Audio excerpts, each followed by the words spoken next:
Más bien la presentación que había hecho era disparador de las preguntas, entonces permítanme, voy a cambiar un poquito la dinámica porque me parece que a lo mejor, y me voy a sentar, tiene con este auditorio, vale la pena discutir algunas cosas y con ustedes también intercambiar algunas ideas. Entonces, si tuviera la presentación sería un poquitito más fácil, ¿sí? No sé, capaz que sí, a ver si nos hace el pulgar para arriba. Igual eran diapositivas para mostrar algunas cosas. Entonces por ahí, respondiendo a alguna pregunta, quisiera ir abordando algunos temas. El primero es el de la epidemiología, ¿sí? Porque es muy común que nosotros veamos las provincias tenidas enteras, incluso las regiones, pero por ejemplo que aparezca Santa Cruz pintada, es algo que hasta lo que sé no lo tenemos en el mapa, no lo tenemos en agenda.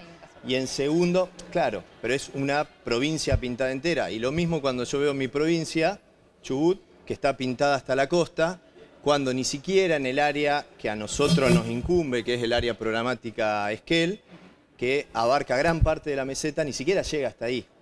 Entonces, teniendo en cuenta cuál es el lema de este congreso, ¿no? Una salud, hay que entender que somos nosotros los que nos estamos metiendo en el hábitat del roedor. El roedor no está saliendo de su hábitat, no hay nada que nosotros estemos haciendo que les esté cambiando su hábitat para que él nos invada, sino que somos nosotros los que estamos invadiendo. Y el bicho vive donde tiene donde comer. Y lo que come está en la precordillera como mucho y en los bosques. Entonces, saber la epidemiología es fundamental, es un pilar fundamental. Y yo no sé si con esto, ¿qué hago? ¿Avanzo? Ahí está. Bueno, y con esto me da pie para decir que tenemos que saber la epidemiología, que siempre tiene que estar presente. Este es el pilar de cualquier diagnóstico, el cuadro clínico, el laboratorio, no estoy diciendo nada nuevo, y la epidemiología.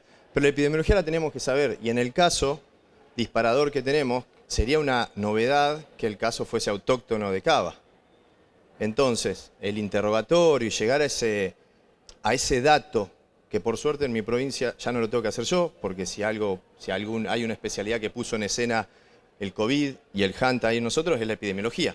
Nosotros tenemos epidemiólogos que trabajan en terreno y yo presento el caso y después me viene digerido, les doy datos preliminares, pero después viene todo el estudio en terreno y dónde fue que estuvo y el interrogatorio a contactos.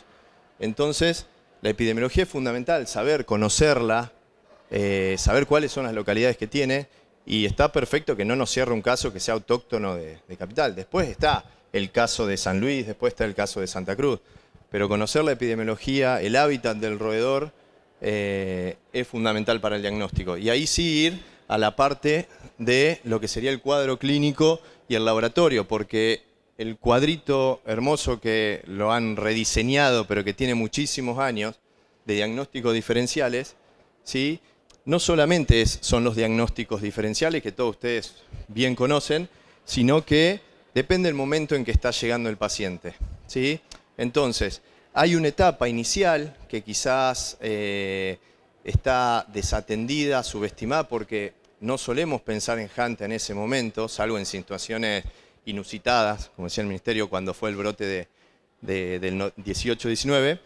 Entonces, no conocemos bien esa etapa. Y el laboratorio es distinto, ¿sí? Y el cuadro es un síndrome de febril agudo inespecífico. Entonces, en ese momento, el diagnóstico es sobre un síndrome de febril agudo inespecífico. Y puede ser cualquier cosa, pero ese cualquier cosa depende de dónde vivamos.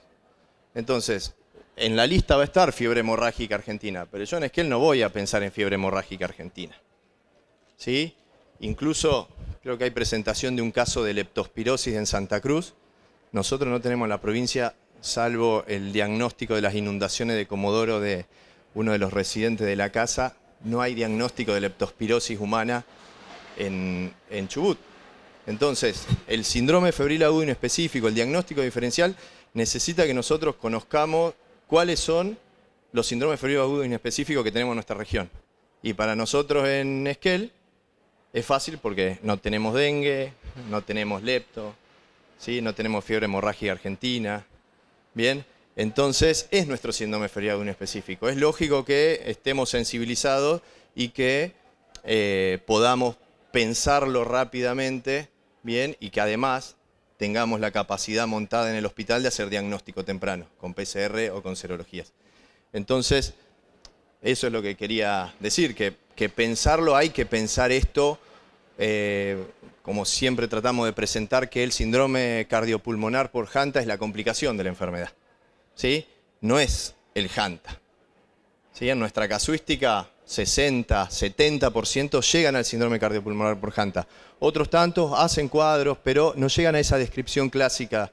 Bien, no quiere decir que sean asintomáticos, no diagnosticamos asintomáticos, pero sí tener en cuenta que son dos etapas distintas, dos laboratorios distintos, la triada de plaquetopenia, leucocitosis y LDH alta, lo vemos en el ingreso a la terapia, pero no lo vemos en el primero, en el segundo, en el tercer día. Los inmunoblastos son de aparición tardía. Entonces, conocer la patología, conocer la epidemiología, por ahí nos mantiene atentos a hacer diagnósticos tempranos que sabemos el impacto que tienen en la sobrevida de los pacientes. En este punto, abro el debate si alguien quiere decir algo. ¿Sí? ¿Más? Me pareció que aclares esta línea divisoria entre febril agudo inespecífico y cardiopulmonar. Si no hay diagnóstico como triquinosis, que no tendría ningún sentido, porque no compromete el pulmón inicialmente. Entonces, no lo estaría pensando nunca, pero esos 3-4 días faltan diagnósticos, porque yo estoy en Salta, tengo que pensar para influenza, para tifoidea, una epidemia de 8 años ya dentro de lo que es Salta y Gran Salta, lo cual ahí cuando alguien tiene fiebre, tengo que pensar también. Probablemente sean muchos más. Esto tiene que ver con aquellos diagnósticos diferenciales que en pleno conocimiento de HANTA lideró Alfredo Seijo, que fue uno de los que trabajó cuando el grupo de Jujuy y Salta trabajaron con el síndrome pulmonar por HANTA cuando no se conocía HANTA y era el estudio donde aparecieron las leptospirosis diferenciadas de hantavirus en la década de los 90, y después vino este cuadro que le sirvió al ministerio y a todos nos sirvió para que se replica y pensar regionalmente cuáles son los diagnósticos que tenemos que pensar, pero en esa primera fase. Cuando vos ya tenés el cardiopulmonar, se te achican los diagnósticos diferenciales. Mi pregunta es eso, sin lugar a dudas, siempre que miro ese gráfico pienso, además de cómo se generó, cómo se fue enriqueciendo, cómo se fue enriqueciendo con el tiempo. Esto el país está parado. Hola. No, cada vez que uno mira este gráfico, no solo recuerda cómo se generó, sino cómo se fue enriqueciendo con el tiempo. No solo por los aportes, sino por, siempre conversamos, que es esa impronta regional, de pensar regionalmente en la Argentina y en la heterogeneidad de las cosas. Y además porque se ha sumado patología. La vida antes no existía. Las emergentes van entrando y saliendo.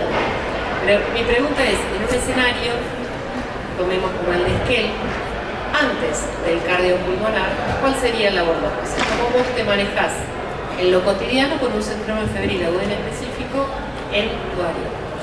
Perdón, y te tiro otra, se llama. Cuando yo sé, leptospira es inherente a los roedores en el mismo estilo de manera cosmopolita. ¿Por qué no hay nunca, sea un caso aislado? En humanos muerte de no hay reporte, en perros sí. Entonces, no estamos diagnosticando. Por eso digo, porque en realidad, de norte a sur, este a oeste, en el mundo, los roedores portan leptospira. Entonces, que no tengan caso ustedes, Santa Cruz. Sí, hemos mandado, nunca, yo la pienso todo el tiempo. Bueno, algo nos falta para regotearse. Me da pie para empezar a hablar de esto, que nosotros sospechamos HANTA y lo abordamos como HANTA, ¿sí? De hecho,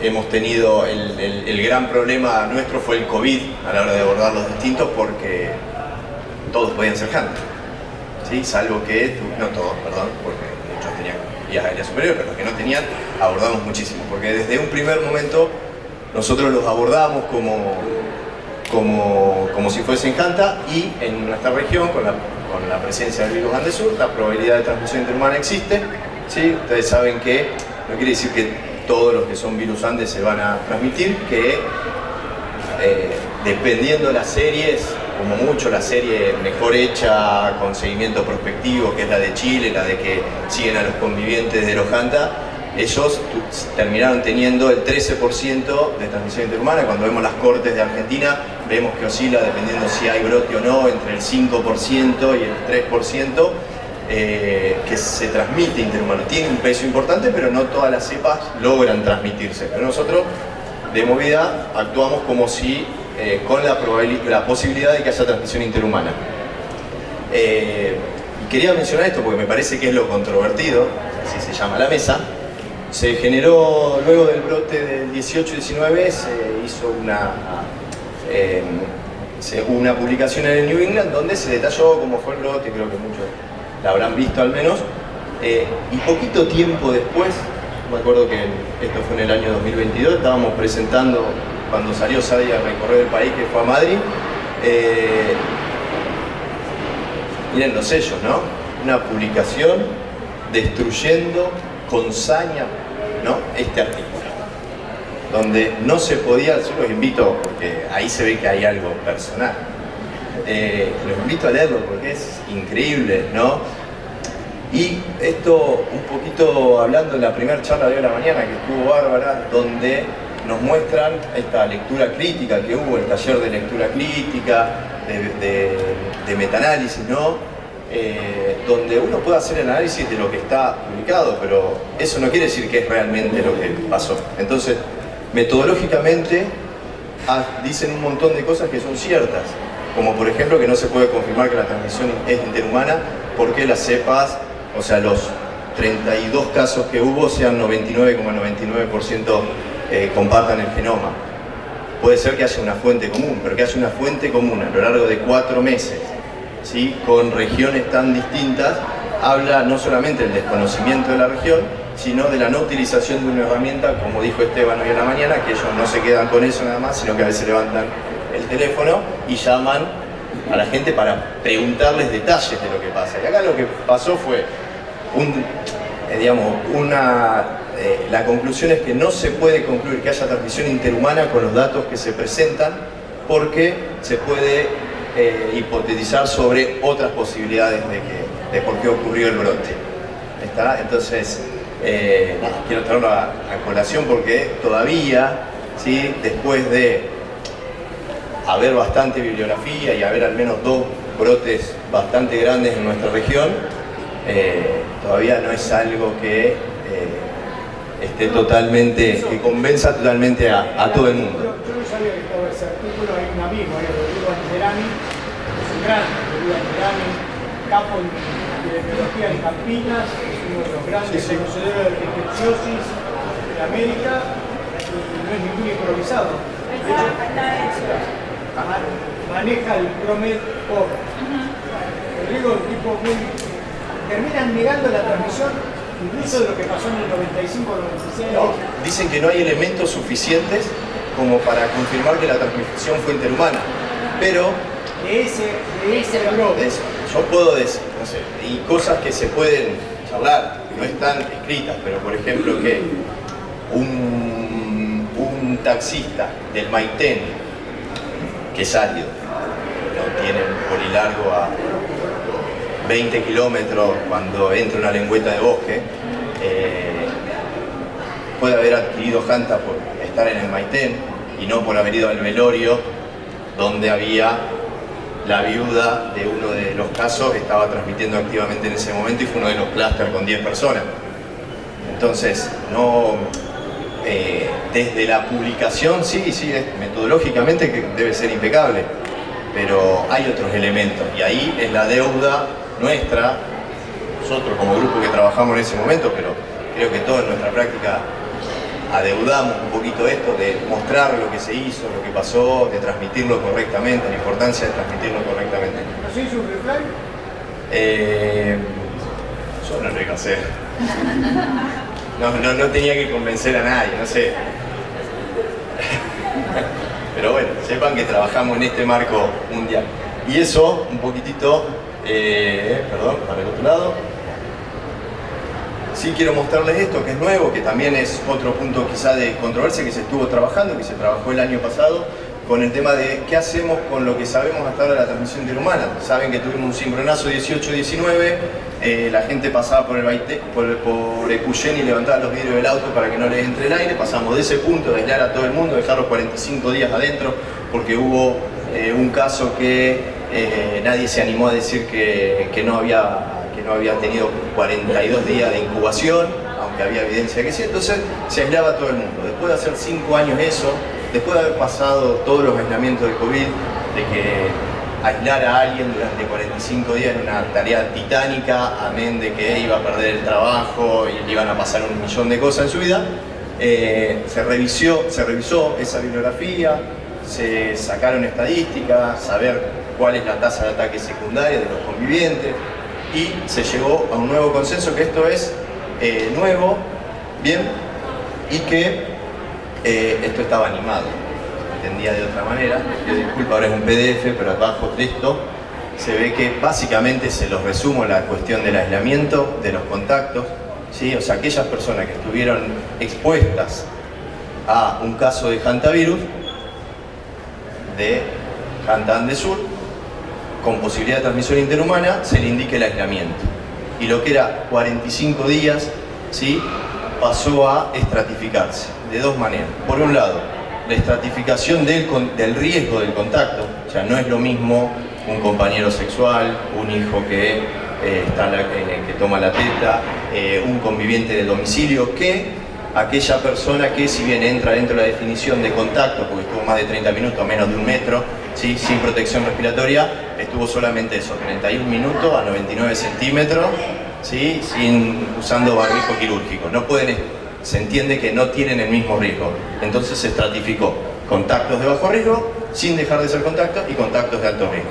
Y por otro lado se estratificó, que es lo que no se ve acá abajo, se estratificó el escenario posible. No es lo mismo un primer caso, ¿sí?, donde puede ser, dije máximo 13%, bueno, donde puede ser el 87%, lo más probable, que no haya transmisión interhumana, bien, o una situación donde ya hubo documentación de transmisión interhumana, ¿sí?, porque tuvimos un caso y de repente aparece un segundo caso. Bueno, ahí pasamos un escenario de alta probabilidad de transmisión interhumana. Entonces, nuevamente, baja sospecha de transmisión interhumana y alta sospecha de transmisión interhumana. Entonces, en base a esa estratificación, pasamos del punto de menor riesgo, contacto de bajo riesgo, primer episodio, ¿sí?, no se aíslan, ¿sí?, hay seguimiento clínico, va a la escuela, va al trabajo, bien, al extremo, que sería 30 días si el contacto es de riesgo y hay evidencia de transmisión interhumana. El más es porque se le suman cosas, seguimiento hasta el día 45, PCR en la medida de que, estando asintomáticos, en la medida de que haya disponibilidad en la región, ¿sí? Este sería el nuevo status quo, ¿no?, el nuevo paradigma, ¿no?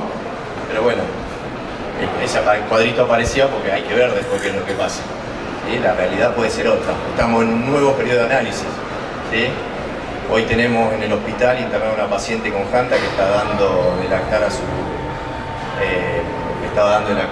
bebé. Estamos esperando los resultados de la leche materna, y a nosotros, al equipo de epidemiología, decirle que a la hermana con la que había ido a visitar a la casa y había estado 15 minutos nada más y habían compartido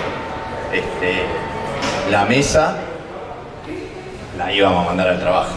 Nos llamaron de todos lados, ¿sí? Es un nuevo paradigma, vamos a ver qué pasa. Esperemos que no pase. Bueno, no sé si de esto alguien quiere mencionar algo.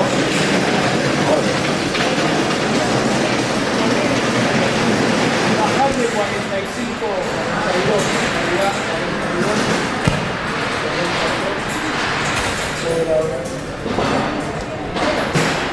de 42 a 30, ¿no? Porque la incubación promedio, ¿sí?, está acá, en los 21 días. ¿Sí? La probabilidad, en la medida, Hay dos casos. Sí, hay dos casos que se extendieron hacia los 40 días. Solo la cifra que te permite cerrar todo. Con la mano, vos cerrás al doble del periodo estándar de administración. El 21 por ahora, el 21, pero en realidad hubo casos de 40 días. Hasta lo que yo sé, hubo dos casos y el segundo no va a ser la versión oficial la que lo refute, pero hubo otros contactos en el medio. Entonces, todos descreemos de eso. Estas recomendaciones salieron estilo Grade, metodología Grade. Entonces, yo no me acuerdo en qué posición estaba, sinceramente, pero no fue unánime. Hubo cosas que eran indiscutibles. Esto hubo mucha discusión.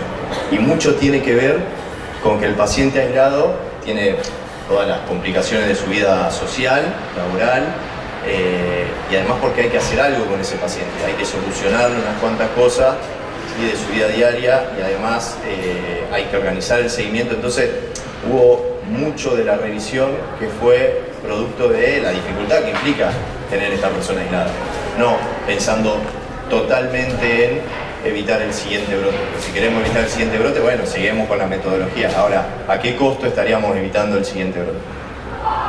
¿Sí? ¿Y la PCR cada cuánto te Pero si tuvieras PCR como para hacer luz?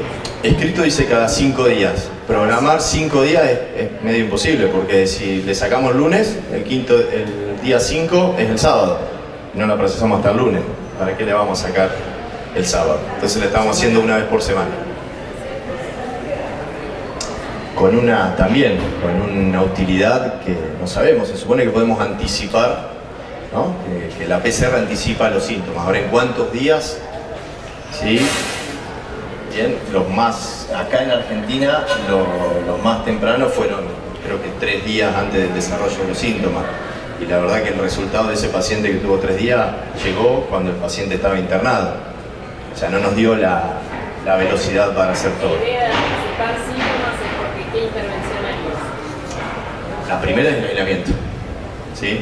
O sea, anticipar la presencia. Sabemos que la transmisión interhumana ocurre desde antes del desarrollo de los síntomas, ¿sí?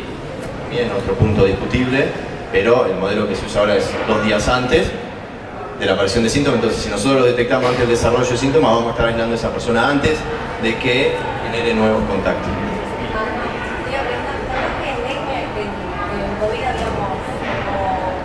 Habíamos hecho volver antes, en una época, y no sé si ya con ese bozarrón y los dejábamos con barbijo y les hacíamos como algunas pautas más de cuidado, no me acuerdo cómo lo llamábamos, a esa vuelta al trabajo.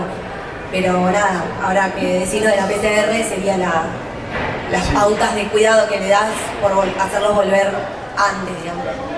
Sí, pasaron cosas, ¿no? Y pasó el COVID básicamente y la nomenclación.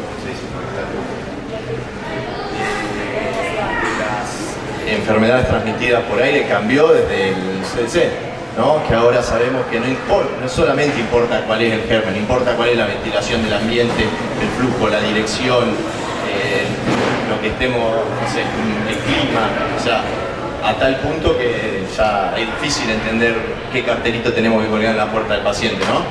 Entonces, con esto también pasa un poco eso. Se toman precauciones respondiendo a qué EPP se usa transmisión aérea, bien, se usa medidas estándar, se usa N95, bien, y ¿hasta cuándo es la pregunta? ¿No? ¿Qué hacemos cuando lo mandamos al trabajo? El periodo de esa es una controversia, no hay punto de acuerdo, ¿sí?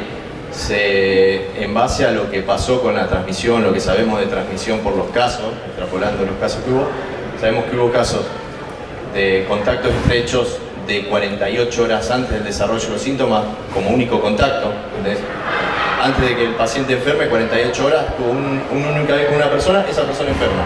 O sea, sabemos que hasta 48 horas antes puede transmitir la enfermedad. ¿Bien? Y después, como mucho, tenemos hasta 5 días después. Esa es la evidencia que hay. de transmisión. Ahora, la recomendación es que si el paciente está 15 días en el hospital, 15 días los vamos a mantener en aislamiento.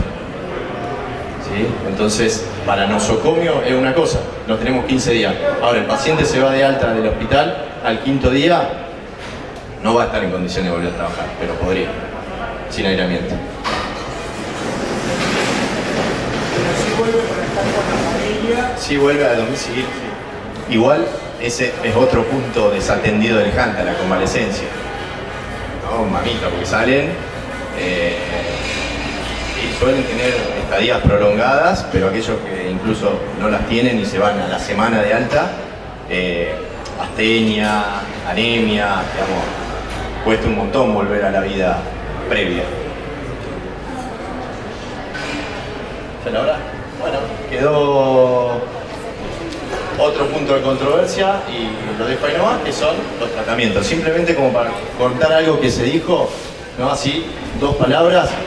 No voy a hablar de corticoides, plasma de convalecientes. Seguimos esperando que Chile, porque seguimos mencionando a Chile, el protocolo de Chile es del 2015.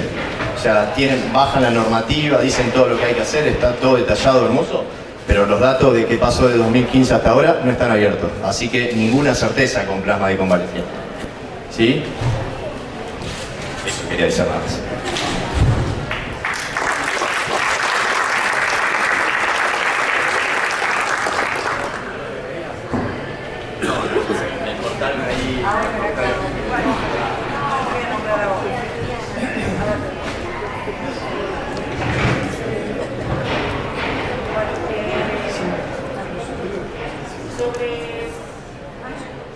Vamos a pasar algunos rápido.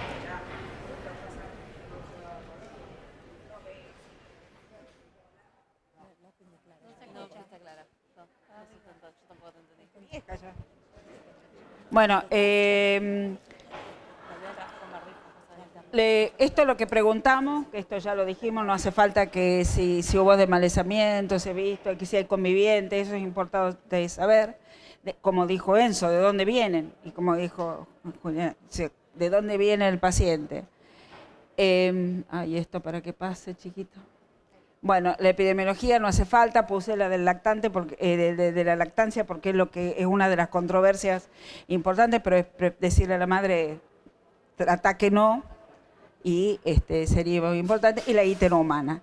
En la interhumana, yo quiero aclarar que la transmisión es el virus Ande y el Buenos Aires y el HU, y nosotros tuvimos un clúster, que es un paciente que era de 41 años, que era un veterinario, que trabajaba en el corredor Buenos Aires-La Plata, trabajaba con caballos, y donde hay caballos hay ratas, esto es así, hay ratones, y a los 30 días exacto ingresó el hijo de 14 años, y el hijo no había ido con el padre, pero era quien había cuidado a su papá.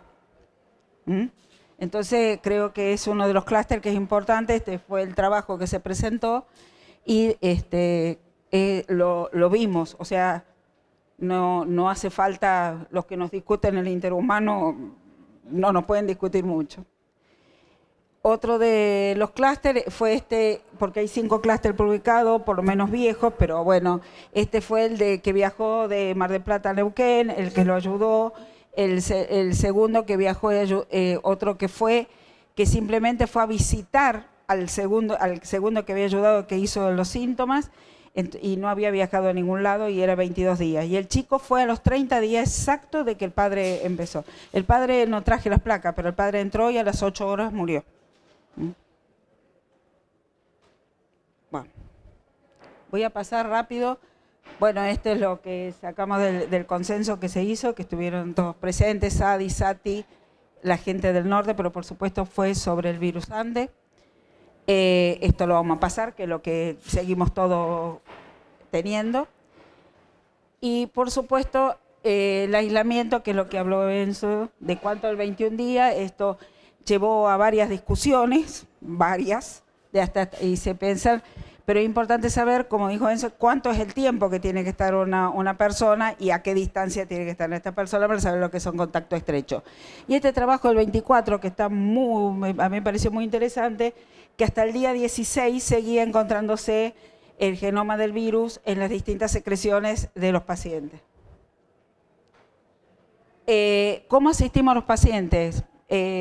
Fundamental, tiene que estar en la habitación individual. No hace falta que tenga presión negativa. Ustedes me van a decir, sí, vos porque tenés presión negativa. No es que me quiera agrandar. Pero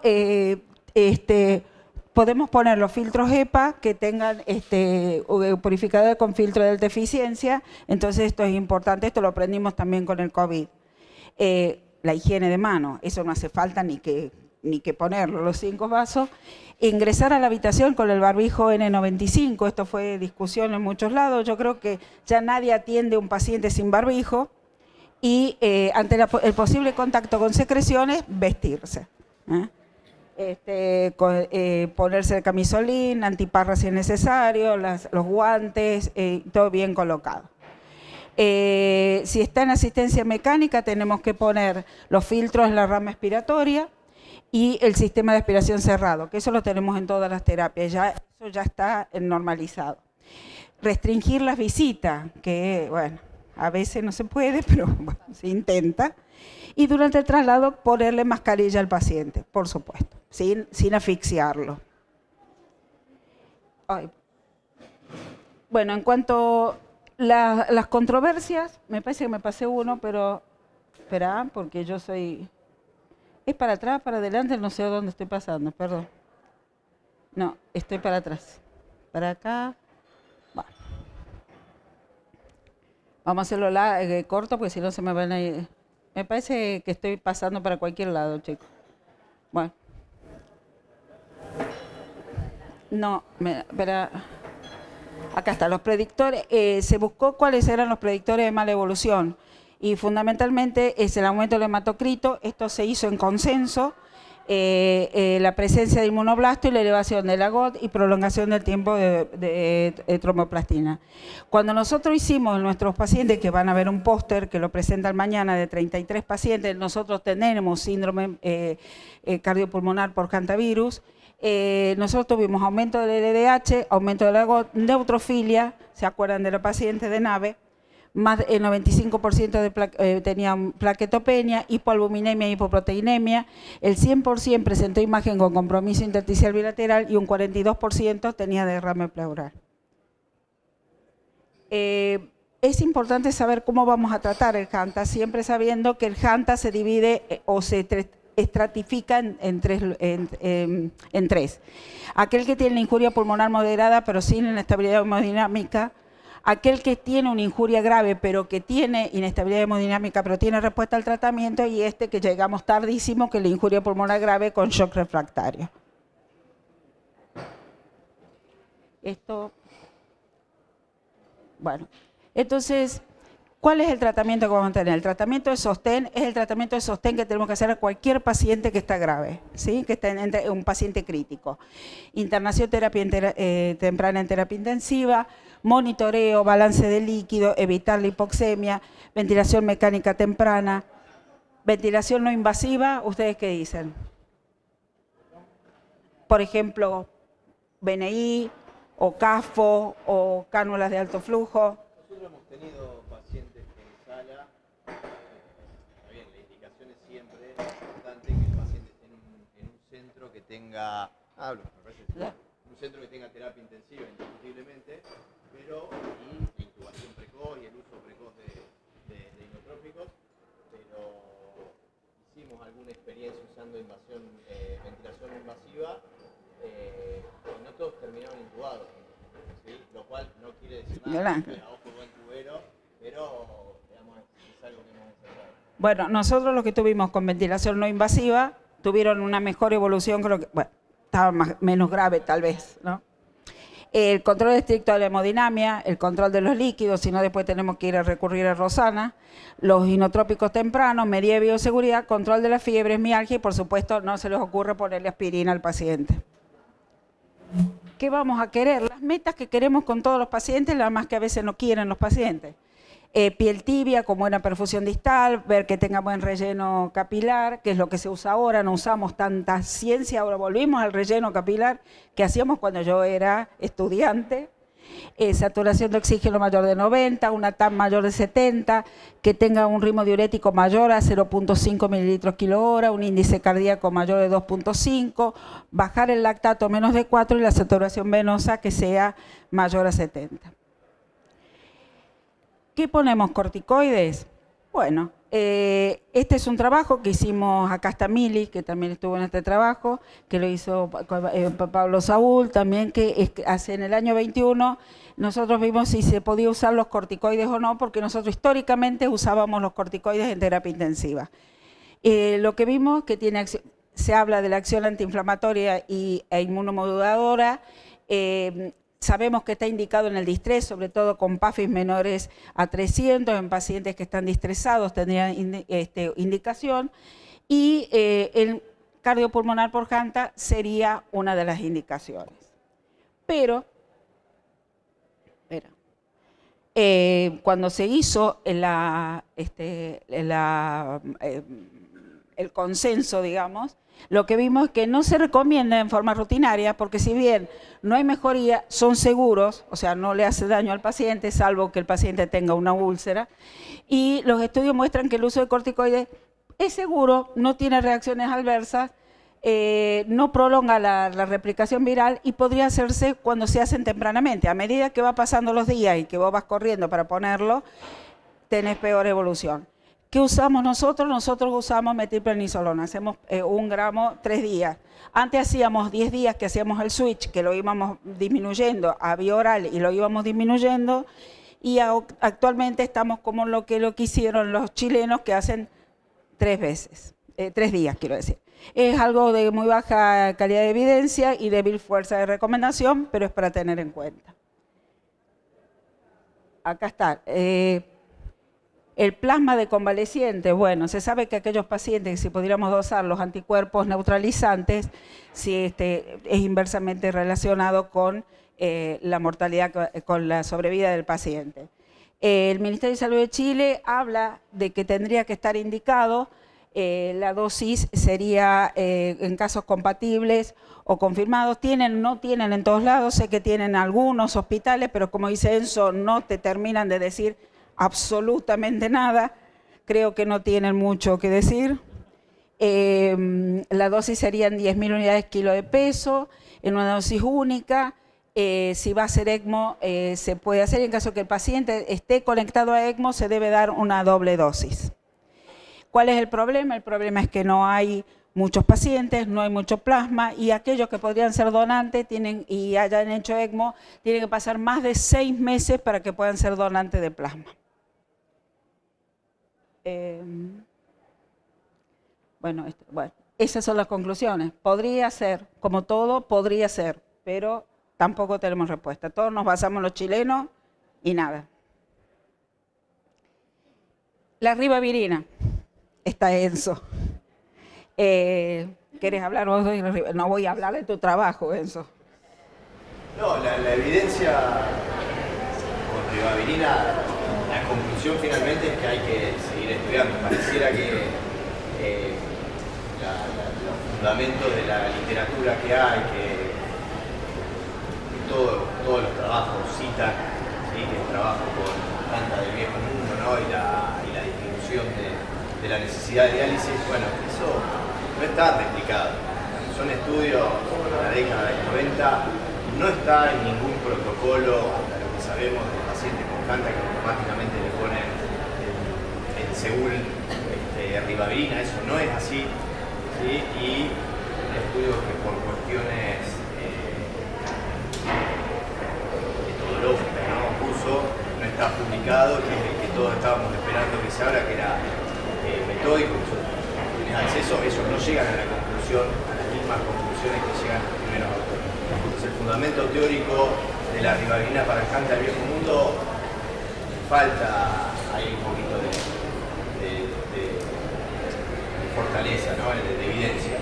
Y respecto a lo que sabemos de nuestro Hanta, del Hanta del Nuevo Mundo, sabemos que no sirve en la fase cardiopulmonar. No. Eso quedó demostrado. De hecho, los estudios bien diseñados en Estados Unidos lo dieron de baja porque no había chance, ya era muy contundente lo que se veía, entonces no sirve una vez que esté instaurado el del síndrome cardiopulmonar, y la pregunta es si serviría en el diagnóstico temprano. Nosotros tenemos la oportunidad de hacerlo porque dije, tenemos una población sensibilizada, tenemos equipos de salud sensibilizados, la sospecha es precoz, no es raro que tengamos diagnósticos tempranos, así todo, desde el brote de Pucén hasta la fecha hemos logrado enrolar 8 pacientes. ¿Sí? 8 pacientes que no falleció ninguno, con una mortalidad histórica, pacientes que tienen menos tasa de utilización de ventilación invasiva y de inotrópicos, pacientes que tienen menos porcentaje de desarrollo de síndrome cardiopulmonar, pero la verdad que la estadística no nos da todavía. Es muy chico, por lo cual la recomendación final del consenso fue: si la vamos a usar, usémoslo marcado en un estudio que nos permita sacar conclusiones. Como profilaxis no, lo mismo pasa con profilaxis, la evidencia en profilaxis es con modelos de hámster y de mono. No tenemos nada en humano. Ni el estudio que nosotros tenemos está hecho para profilaxis, está hecho para diagnóstico. Bueno, terapia de reemplazo renal, que acá la tenemos en Rosana, por supuesto nos va a permitir manejar líquidos, remoción e inmunomodulación. Tenemos la hemofiltración con alto volumen, existen trabajos bastante promisorios de esto, que sería un puente con el ECMO y que nos podría, a los que no tenemos ECMO, que somos más humildes, poder llegar a un tratamiento del paciente. Vamos a ver qué pasa, vamos a ver si ahora tenemos la que remueve CO2, quien te dice, y podemos tener una mejor respuesta de los pacientes. Eso es que son muy altos los volúmenes, ya está el problema de estos trabajos, que también un poco haciendo el paralelismo con la novalgina, no tenemos la cantidad de pacientes necesarios, entonces no tenemos nunca la fuerza de la evidencia con lo extracorpóreo. El alto volumen es muy difícil de lograr en estos pacientes. Si es una hemofiltración común no sirve tanto, no hay tanta recambio, entonces sería, bueno, no lo toleran básicamente. Bueno, ella hizo un ciclo y después hizo otros ciclos de terapia renal continua, ¿no? Bueno, pero sería promisorio para aquellos que no llegamos a tener toda la tecnología. El ECMO que todo el mundo adora y que todos queremos, sabemos que necesita un batallón de personas para tenerlo, además que sería un poquito caro. El trabajo con el cual se basa, este trabajo es muy viejo, es del 2011, de los 5 estados. Lo hicieron dividiéndolo, a ver, si me sale 51 pacientes del 94 al 2010, 2 periodos, del 94 al 2000, 2003 al 2010. Lo que hicieron fue, no va a pasar, ahí está, lo dividieron en 2 grupos. El primer grupo tuvo mayor mortalidad, pero eran pacientes que ya habían hecho paro cardiorrespiratorio, estaban más graves y después los conectaban a ECMO. En cambio, el segundo grupo, que tenía una mejor sobrevida, hablando ¿sí? de que ya de muertos, digamos, que algunos salvaron, era que estos pacientes lo que hicieron era muy tempranamente ponerle el catéter e ingresarlo a ECMO antes que hicieran el paro. Entonces con esto lo que ellos lograron disminuir la mortalidad. Ellos dicen que sería indicación en el shock refractario siempre y cuando lo tengamos, ¿sí? Por eso, si tenemos la hemofiltración de alta venosa de alto flujo, que no lo toleran también los pacientes, pero que lo podamos hacer, va a ser importante.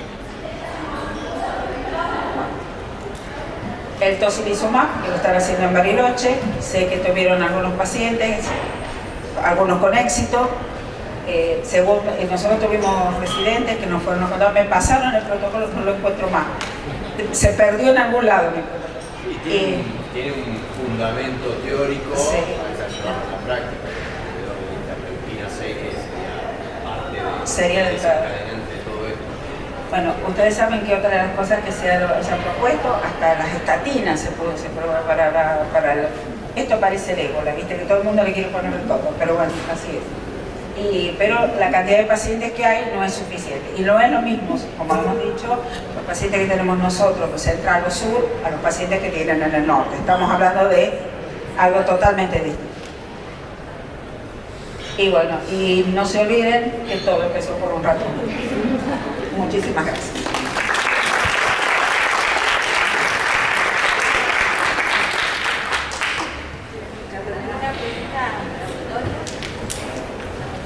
Sobre la hora, pero muchas gracias, excelente las exposiciones. ¿Preguntas, comentarios? ¿No? Lo difícil es el contexto de epidemia, porque bueno, el caso que todos conocemos lamentablemente fue el contexto de la epidemia de dengue.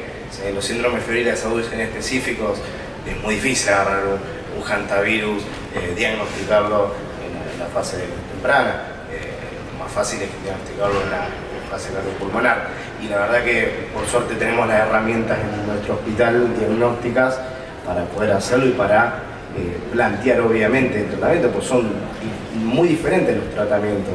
O sea, en uno hay que secar al paciente y en otro hay que hidratar al paciente. Nos ha pasado con Jorge Correa una vez en una guardia de diagnosticar un cardiopulmonar por hantavirus que se pensó una sepsis al principio, se lo hiperhidrató al momento y por suerte el doctor Correa en ese momento estaba con Alfredo Seijo y lo pensamos y se pudo hacer el diagnóstico y pasar a la sala 3 y ese paciente que era un carioca de Río de Janeiro que venía andando en bicicleta sobrevivió, escribió un libro y obviamente se acordó mucho del Hospital Muniz. Así que nada, es importante pensarlo, todos los diagnósticos diferenciales de febriles agudos en específico, pensar en la epidemiología siempre. Nosotros tenemos por norma en la sala 3, nosotros lo que hacemos es pacientes que está bien que los pacientes nuestros que tengan plaquetopenia y que tengan por supuesto, una neumonía grave, nosotros pedimos tanto los Abragrari, pedimos para Hanta y pedimos para Lepto, o sea, ya lo tenemos incorporado y si no Saúl nos corta la cabeza todo. Es así.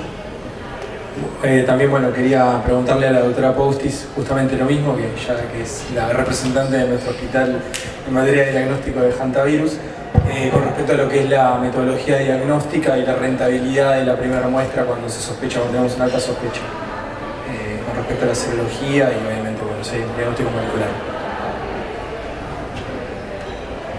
Bueno, súper importante, más allá de la ficha epidemiológica que siempre pedimos y que es tan importante que coloquen siempre todas las cosas que es posible colocar, que conozcan del paciente, porque después hay que hacer todo, hay que filtrar todo eso, ¿no? Pero nosotros tenemos algo bueno en el hospital, muy bueno, que es la comunicación de las personas. Sofía me llama en la mañana prácticamente día por medio.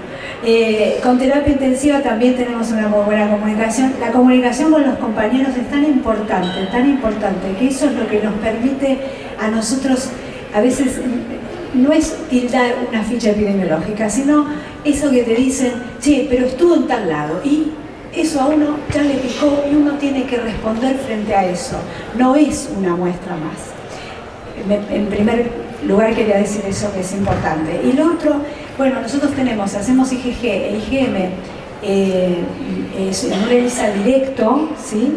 Que si bien no tiene valor de confirmación, sino simplemente para decir es un caso probable o es un caso sospechoso, porque la técnica que nosotros tenemos en el Hospital Mortada es una técnica que nos han transferido como nodo desde el Instituto Malbrán, y es un ELISA directo donde se hace directamente, digamos, en 2 horas y media está el resultado, pero no confirma, ¿está? Y después tenemos la PCR en tiempo real, que también es una PCR que también nos ha transferido el Malbrán.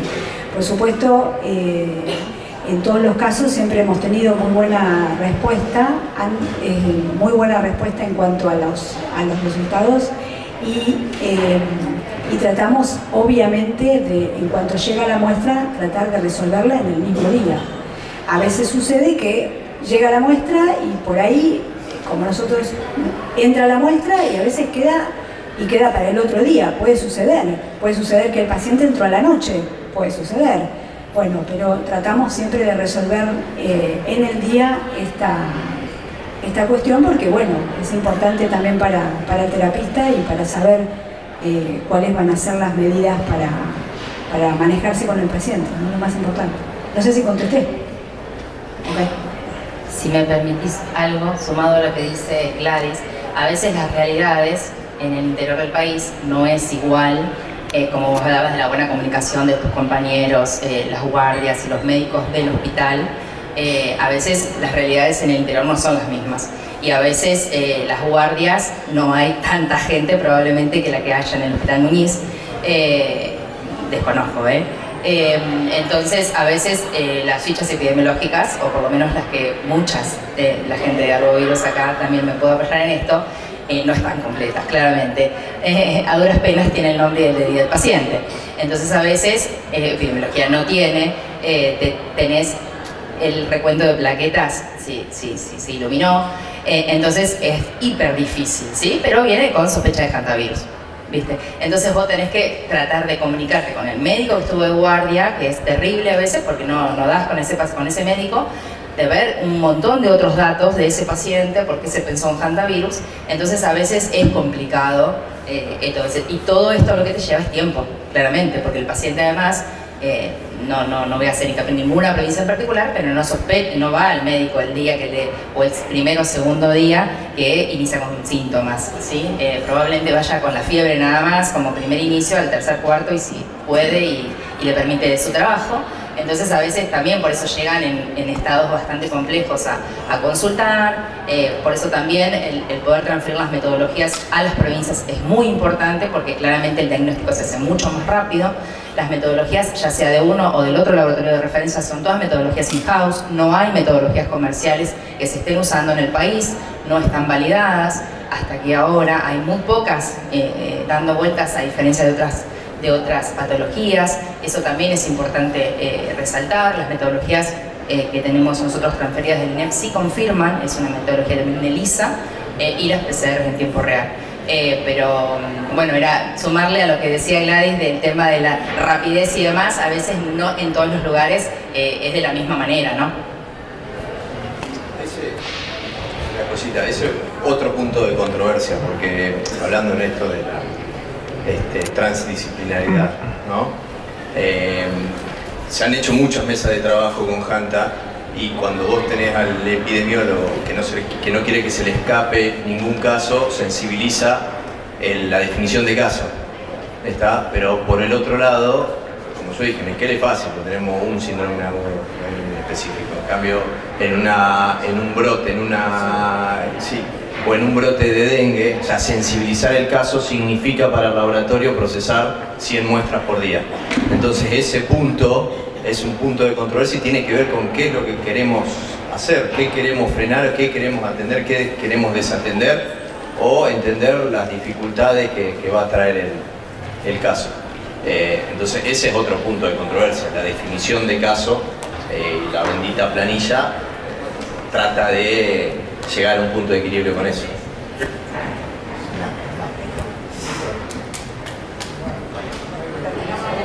Terminamos. Gracias por participar.